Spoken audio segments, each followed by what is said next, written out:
আমি মনে করি সময় এসেছে ভারতকে দাঁত ভাঙা জবাব দেওয়ার জন্য। যদি উপদেষ্টারা মনে করে তাহলে লুৎফুজ্জামান বাবরকে তাড়াতাড়ি জেল থেকে বার করেন, ওনাকে ওই জায়গায় বসান, উনি এগুলো খুব ভালো পারবে।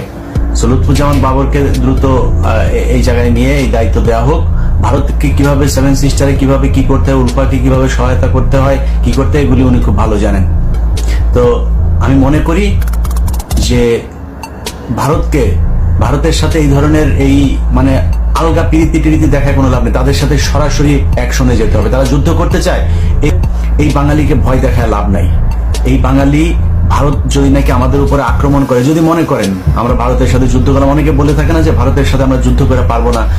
ভারতের সাথে যদি বাংলাদেশের সাথে যদি ভারত যুদ্ধ লাগে, এটা মনে রাখেন, আজকে বলে রাখলাম কথাটা, সবার আগে বাংলাদেশের পাশে এসে দাঁড়াবে পাকিস্তান। তাদের সাথে আমরা আলাদা হয়েছি, তাদের সাথে আমরা এক হইতে আর চাই না।